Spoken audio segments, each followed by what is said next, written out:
Hey, this is your boy Jay Steve from the Soul Fresh Podcast. And before we get started, make sure you go to YouTube, smash that subscribe button, and hit that notification bell. Now that that's out the way, let's get it. Welcome, brother. Welcome. How you guys doing today? Doing fantastic. Y'all have me in a great mood today. All right, man. I'm glad to be here. All right, Selwyn, what's going on, brother? I'm good. How you all doing today? Pretty good, man. Tell us a little bit about yourself. Yeah, so I'm from Atlanta, Georgia originally. I got family that was born in West Africa, Sierra Leone. They moved over here, I want to say early 1980s. And then I basically lived here in Atlanta. Went to St. Pius, down in Atlanta, Georgia. Went to college at Center College in Kentucky. Played football up there for 4 years, then moved back down here, worked at a telecommunications company, and now currently running my own crypto business right now. Okay. So you're a former student athlete as well. Okay. Yeah. Okay, So, great. which is good. We're seeing that a lot, and that's just real dope, you know. So let's go ahead and chime in on that name a little bit. I know it's got to mean something, so let's tell us who is Selwyn Mallah. Yeah, so Selwyn actually is Welsh, and it means friend of the house. So I've actually had a good knack of being like one of the best, like good friend of like everybody. So I guess that's where I get my name from. And then Mallah is like a family name that is basically just like an origin name, since my family's from West Africa, Sierra Leone. All right. It's a Mende. That's pretty good information. Like I say, when you told me your name, I said, okay, this got to mean something. Yeah. That's a nice, strong name.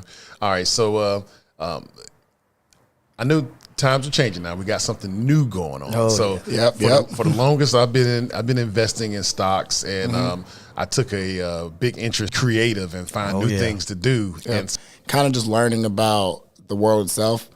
I think the way I kind of think about it is this next stage of the internet and this new stage of money.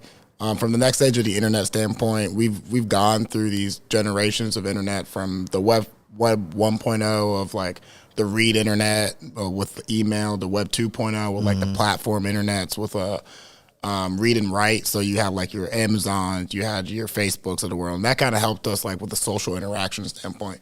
But this next version of the internet is something where we can actually have ownership in, and this is a read, write, and own internet. And I think this is a very interesting portion because, like, if you think about Facebook, what makes Facebook is its users, and the users are the people who add the value to the network.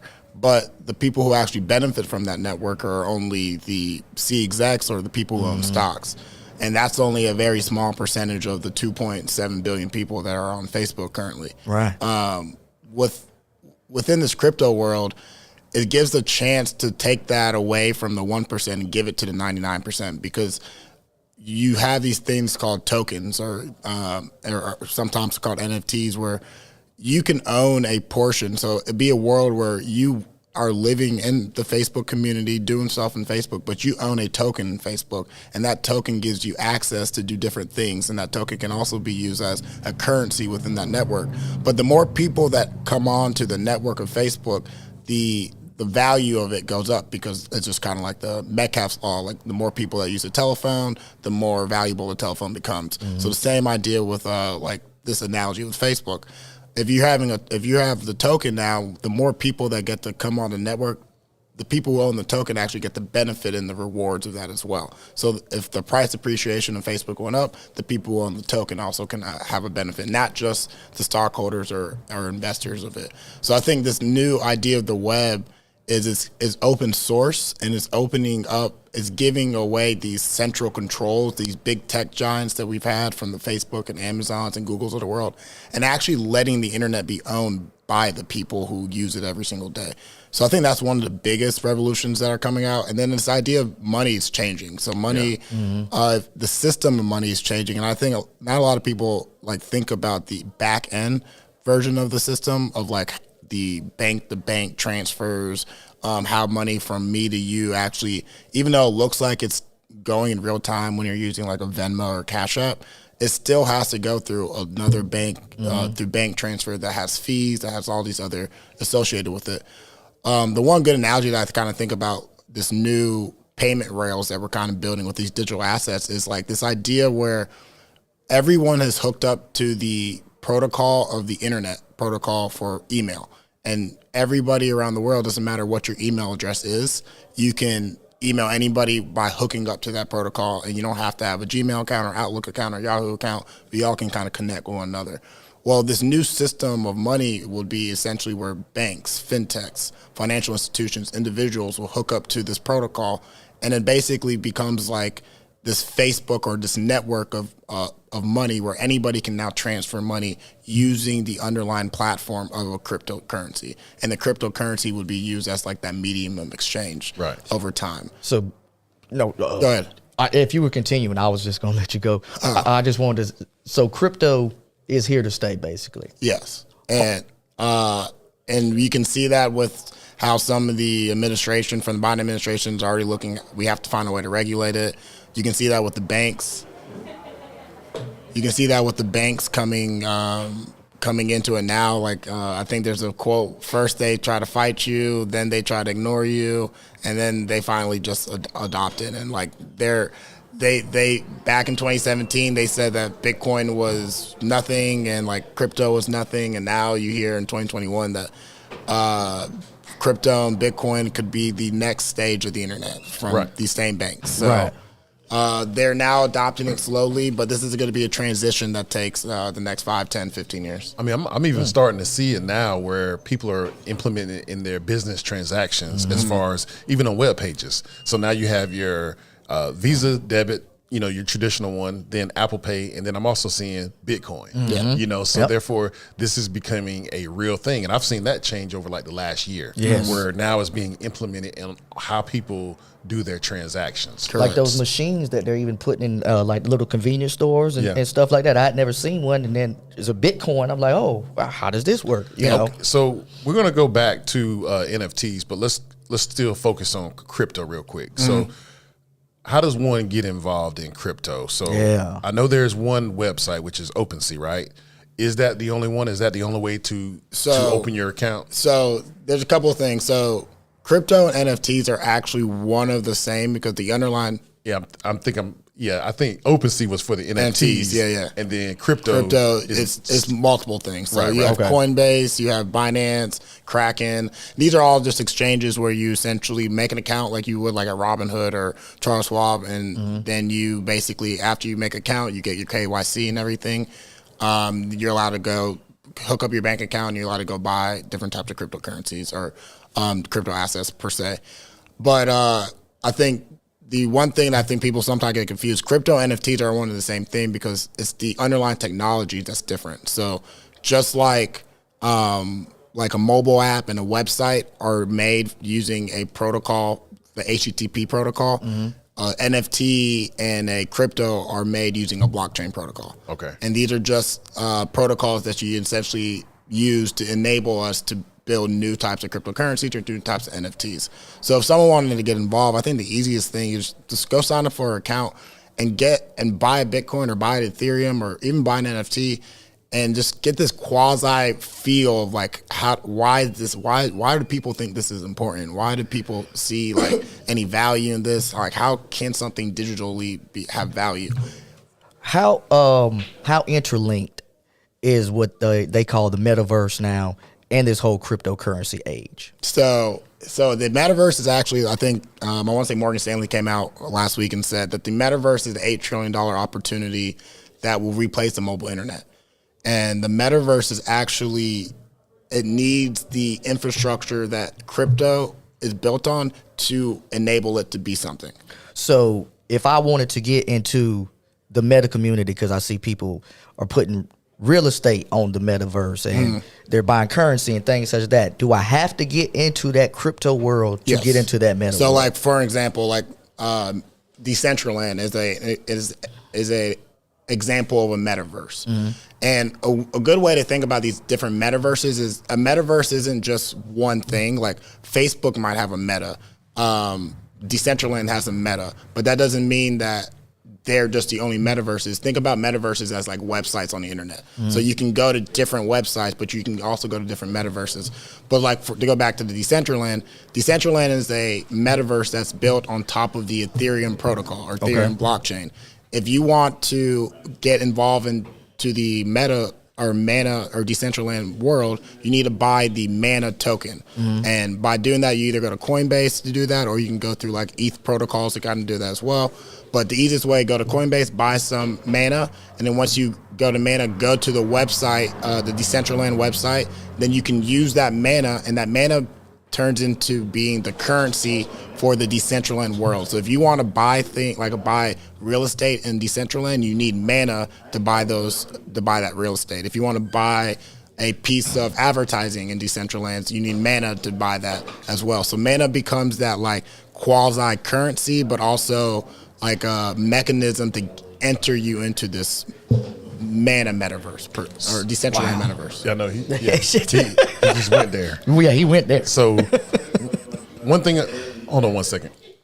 So one thing I noticed you were talking about was Coinbase. So now you're talking about the app, or because that's one of the apps that I use, which is Coinbase or KuCoin. Yeah. So is there a difference in apps, or is there a best app, or what's the best one to use? Since we're talking about digital currency, what kind of security issues are we looking at in the future, since now everything is cyber as far as my bad, I'm sorry. No, I'm just saying, as far as we're susceptible to being attacked in a cyber way now everything is going to digital, so how does that open us up for attacks from a security standpoint? Yeah, I think that's like the biggest question, but I think the one thing that blockchain is implementing is this idea of new trust and security from the underlying protocol. So if we go back to like thinking about the communications internet that we've been using for the last 20, 30 plus years,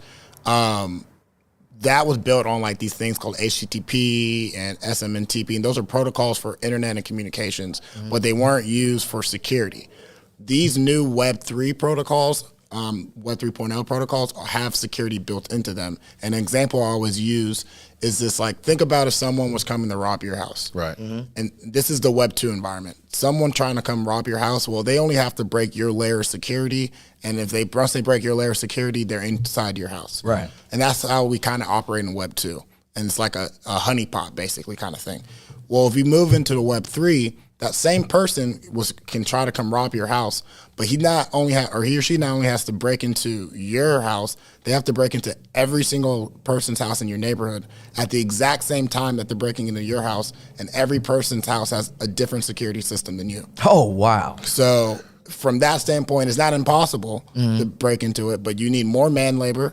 It's going to cost you more to do it, and then it comes to the opportunity cost. Does it make sense to do all this to get whatever I need to get into this one house, or do I just not do it in general? So you have to be a super hacker basically these days. Yeah. Kind of like what you see on these movies and stuff like that. Like, this person can't really, but in these days and times, you have to be one of those movie type hackers that can do all types of stuff. Right. And one thing about it, you need a lot of power. You need a big team, and it's not impossible, but I would say like the Bitcoin protocol, Ethereum and XRP, which are probably like the three longest standing ledgers or blockchains, have never been hacked. Like the protocol itself has never been hacked. Wow. Now the applications that are built on top of it, some of those have been hacked, but that's just because of maybe bad coding or something of that sort. But the infrastructure layer had actually never been hacked through all the transactions they have done, millions of transactions they have done in the last 9 or 8 years since their existence.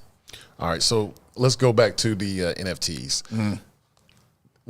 It's amazing, but probably one of the most confusing things for me to get involved in is the NFTs. So, and I'm just wondering, now they're putting value on actual objects. I see where a little girl was made like $1 million a couple weeks ago, where she was like putting her paintings online, and then she's making money off just not the actual artwork itself, but the digital artwork. Correct. Itself, correct. So, and I'm just wondering, Is that going to be a trend, or is this going to be a new way of doing things? People not having access to the physical part of something, but now it's just the digital, like a baseball card that is like 60 years old, and now you only have access to the digital baseball card. So it's actually going to help out. Like what NFTs are essentially doing is giving us digital authentication of everything, physical or digital, and I guess the way to think about it, because of what the blockchain can enable, it can prove that this one person owns this thing. So like one example is like the Mona Lisa. Say you had the Mona Lisa, like anybody can go say, oh, take a picture, print out the Mona Lisa and go put it in their room. But people are like, well, that's not the real one. It doesn't really have any value. I don't really care about that. And so that's the same thing with these like JPEGs, where someone's like, well, like you can prove that this NFT or JPEG is owned by me using the blockchain. Right. Someone can go take a picture of it like online and use it, but they have no actual proof that this is their thing.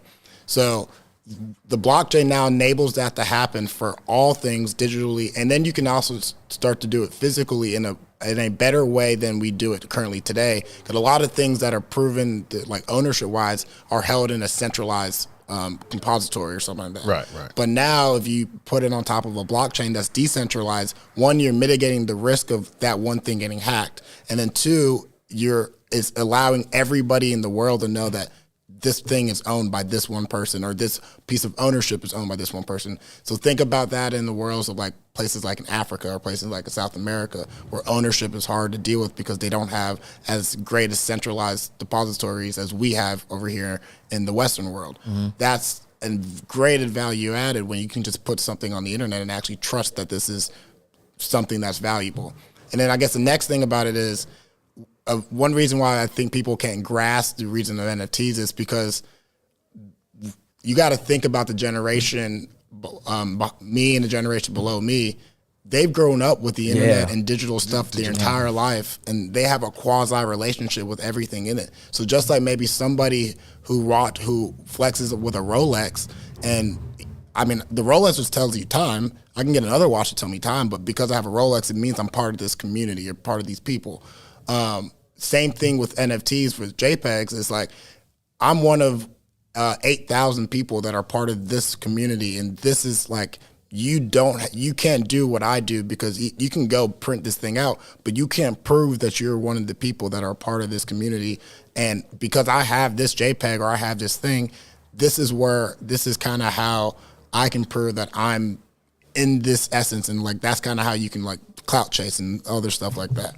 And then I think the last thing about NFTs that is not here but will be the biggest solve is the idea of giving us digital sovereignty on the internet. Because if you think about it, anytime you move through the internet, you're having to go through like a Google or a Facebook, and they're really tracking everything that you're doing. There's no way that you can walk into the internet currently structured today and be like, well, I have no one know that you're there. So like an example would be the way that the internet set up today. If you walked into Walmart or you walked into Target, like a physical store, every time you walked into that store, Target and Walmart knows when you've been there, how often you've been there, what you've shopped with there, how many times you come in here, and all that. But they don't have that information. They don't need that information. They just want you to buy something and leave. We don't have that on the internet today. We don't have any type of sovereignty on the internet. And these are what this NFTs will do, and it will change the internet in a way where instead of these corporations getting paid for everything that they're doing and sending us advertisements and what, it would be the actual individual who, now, if I'm on Facebook or if I'm on Instagram, if I want you to have this amount of data for me, pay me. Right. And by paying me this, you can now have access to everything that you want. But if you don't want to pay me, fine. I'm just going to be in my NFT bubble, and you won't be able to see anything about me or know anything about me unless I give you the permission to do that. So how simple or hard is it for the regular novice, the rookie, to get into this crypto game or the digital currency game, NFTs, all of that stuff?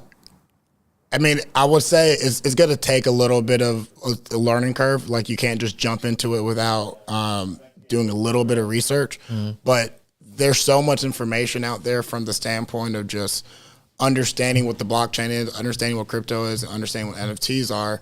I mean, it's probably going to take you at least 3 to 6 months just to kind of wrap your head around it. But I think it's a beneficial add just because this is kind of how the whole world is moving to for the foreseeable future. Right. And the quicker you know it now, the easier it is for you to see the trends and see the differences and whatnot. But I think the easiest way is just go buy a crypto, buy an NFT, and just see the relationship and feel of it. And you'll start to notice, like, okay, this is something that's very interesting. Because I'll give you an example for me, like moving money, like anytime you want to, like, I remember I was trying to send some money through Venmo the other day, and they were like, well, you increased your limit for the week. You have to wait another week to do it. Yeah. Well, this is my money. Right. Like, I shouldn't have to like have limits or boundaries of anything that I want to do. If I know that this is my money, I can prove it. And when you have that relationship with crypto, and I can like send that same amount of money using the cryptocurrency or crypto rails, you're like, oh, then you kind of see, okay, this is the value added to this. This makes sense. And another difference between crypto and regular trading is crypto is 24-hour trading, correct? Correct. So because of the reconciliation method of the blockchain and it essentially being automated, you can trade 24/7, 365 days a year. Unlike the stock market, because a lot of those transfers are done in a manual type of reconciliation, you still have to wait. People don't want to work on the weekends or work after 5. So like they have to stop it at some point in time to do that. Yeah. But crypto, everything's automated. So. Okay. Go ahead. So what's the best advice you can give somebody right now who wants to try and invest in digital currency? The best advice, I would say, come talk to me. I have my own company, a consulting company. Let's plug it. Yeah, we're gonna plug that. Plug it. What you got for us? Yeah, what's the name of that company? Growthiest Consulting, Growthiest Digital Consulting. Selwyn, you can reach me at selwyn.mallah@outlook.com. And basically, it's just basically kind of what I do is get people from 0 to 50, trying to get them understanding like what is crypto, why is it important, what is blockchain, what are the different sectors, how to start investing in it, how to keep doing research in it. Because as I said earlier, you can't just do it in one day or 1 week and feel like you be a pro. It takes time and continuous learning, and it's changing every single day. Like things that I learned when I first started this journey in 2018 are completely like oblivious now or like obsolete now because of like the changes that the market has done. So I think the easiest way is first do some educational research, like at least watch a YouTube video, read a book before you even invest anything. And then once there, just start with $50, $20, however much you can do, and just kind of see like, okay, I just bought a piece of Bitcoin. And the greatest thing about this is it's kind of like Robinhood. You don't have to buy a full Bitcoin, or you don't have to buy a full Ethereum. You can buy a fraction of it. And that's kind of like the idea, like that's the bigger idea of like kind of where this is going. All right, cool. That's great information. Yeah, so I definitely want to get you. We definitely want to get you back onto the podcast and talk about some more things, especially the whole trend of crypto versus the good ones and not falling into the trap of those. I guess they call it Reddit trends. Yeah. You know. So definitely appreciate you coming on and speaking knowledge and speaking truth to power at this event, this 100 Black Men event. Also Merging 100, Collegiate 100 here at the office on Broadway. So let's go ahead and give a shout out to Selwyn Mallah. Yeah. Thank you guys. Thank you guys. Thank you, brother. Thank you. All right, so you heard it here. He gave you all the information, so go ahead and follow this brother. Speaking a lot of truth and a lot of facts. And as I mentioned before, we're here at the Breaking Financial Barriers event at the 100 Black Men in Macon, Georgia. It's the Middle Georgia chapter, and so all day they've been just really just spitting knowledge and just talking about real estate, building resumes, like you say, digital currency, the one that we just got finished talking about. And also one of the biggest ones that I take away from here that I really enjoyed, which was the 4 keys to financial freedom. The financial freedom. I think before, it's almost like a stepping stone the way it's set up here, because I think before you start investing, not saying that you can't invest and have debt, but if you really want to make it make sense, start off with that financial freedom. Right. Get that discipline. And then you get into the investing, and then you can get involved in real estate. So I think these brothers today have really mapped it out. And once again, big shout out to the 100 Black Men, Macon Middle Georgia chapter. You see the pen. So, it's a great group of guys. Once again, continuing to put proper information in the community and to just build a better community. And that's what it's all about. So once again, what were you about to say? You about to say something else? Oh, no, bro, just outstanding. That's all it is, outstanding young man. Yeah, so and just to mention, as you noticed, these were all student athletes. And we're going to have another guest, one of the guys on earlier, to talk about how it's more than just being that athlete and taking it to the next level as far as educating yourself. And just another key thing to point out that we pointed out earlier, these guys already do one thing, but then you see they have another hustle going on besides that. So we're here. We're done. I'm your host, BK. And I'm your host, J. Steve. Peace. Thank you for checking out another episode of the Soul Fresh Podcast. If you want to catch the audio version, make sure you go to Apple Podcasts or Spotify. And if you want to check out the video version, make sure you head on over to YouTube. And when you get there, hit that like button, smash that subscribe button, and go ahead and turn on that notification bell. And in the meantime, until the next time, keep it 100, be blessed.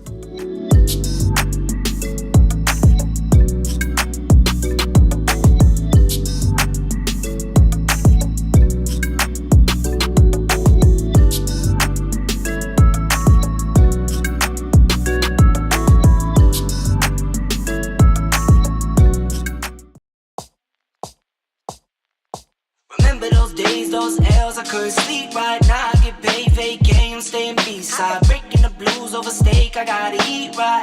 You could be my peace sign. I don't need that energy around me. I just need sun, you're so cloudy. I wake up good, you're so grouchy. Please get from around me. When the truth don't work, you start telling lies. Thought you were down to ride, you weren't down to ride. Caught switching, you were picking sides. Don't blink, caught slipping like a slip and slide. I was shooting dice till I got a nosebleed. Money on the floor, can't get cold feet. Took a L, should've put it in the offering. Lord, forgive me for my sins, don't know of me. Scary thoughts, I got scary thoughts. Lost control, now I'm taking charge. Breaking bills, friends breaking off. You could be the youngest, I'm the dawn. Kiss the ring, nah. In the scene like G.O.T. Stay awake, don't sleep. Like Jon Snow, get R.I.P. Remember those days, those L's, I couldn't sleep right now. I get paid, fake game, staying B-side. Breaking the blues over steak, I gotta eat right. You could be my peace sign. I don't need that energy around me. I just need sun, you're so cloudy. I wake up good, you're so grouchy. Please get from around me.